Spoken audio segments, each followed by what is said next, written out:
নিশ্চয়কৈ এটা চৰম দুৰ্ভাগ্যজনক বিষয় যে এটা ফেমিলিৰ যিটো ফেমিলি নেকি এজন অসমৰ প্ৰাক্তন মুখ্যমন্ত্ৰী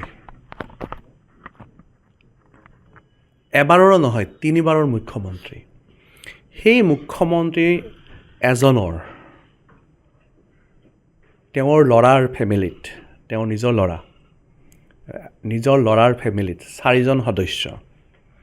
এই 4জন সদস্যৰ মাত্ৰ এজন সদস্য হিন্দু আৰু এজন সদস্য ভাৰতীয় বাকীখিনি ভাৰতীয় নহয় আৰু লগতে হিন্দুও নহয় এইটো এটা চৰম সেইজন মুখ্যমন্ত্ৰী কিন্তু এজন হিন্দু আৰু এজন অসমীয়া এজন ভাৰতীয় আছিলে যেজন প্ৰাক্তন মুখ্যমন্ত্ৰীৰ কথা কৈছোঁ তৰুণ গগৈ ডাঙৰীয়াই তেওঁৰ ল'ৰাৰ 4টা ফেমিলিৰ অকল ল'ৰাটোৰ বাদে বাকীকেইটা সদস্য আজি ভাৰতীয় নহয় আৰু হিন্দুও নহয় চৰম পৰিতাপৰ বিষয় আৰু সেইজন আজি ল'ৰা প্ৰয়াত তৰুণ গগৈ ডাঙৰীয়াৰ ল'ৰা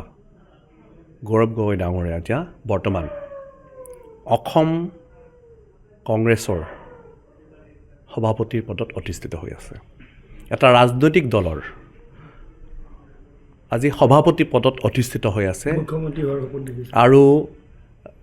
যিটো দলে নেকি এটা সময়ত দেশত প্ৰধানমন্ত্ৰী আছিল আৰু অসমতো তেওঁলোকৰ বহু সময়কাল তেওঁলোকে শাসনভাৰত আছিলে সেই দলৰ আজি সভাপতি এজন গৌৰৱ গগৈ ডাঙৰীয়া চৰম দুৰ্ভাগ্যজনক বিষয় যে তেওঁৰ আজি পাকিস্তানী লিংক ওলাই গ'ল আজি তেওঁ ভাৰতবৰ্ষতে থাকি অসমতে থাকি আজি পাকিস্তানৰ গুণগান গায় আজি সেইজন গৌৰৱ গগৈ ডাঙৰীয়াই যেতিয়া সংসদত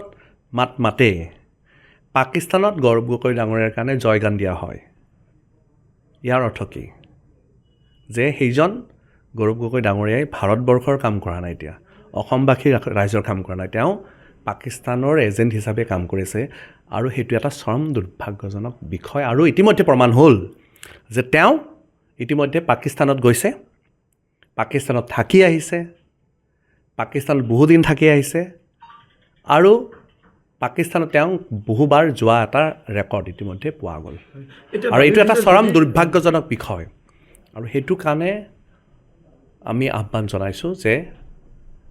তেখেতৰ বিৰুদ্ধে যি ব্যৱস্থা সেই ব্যৱস্থা গ্ৰহণ কৰিব লাগে সেইটোৱে আমাৰ আহ্বান যদি দোষী হয় তেতিয়াহ'লে সি গ্ৰেপ্তাৰ কৰাৰ কাৰণে দাবী উঠিছিলে আৰু নিশ্চয়কৈ আইনী প্ৰক্ৰিয়াৰে যিখিনি ব্যৱস্থা সেইখিনি ব্যৱস্থা গ্ৰহণ কৰিবৰ কাৰণে আমিও আজি আমাৰো প্ৰতিবাদী কাৰ্যসূচী আমাৰ দক্ষিণ কামৰূপ জিলাত আমি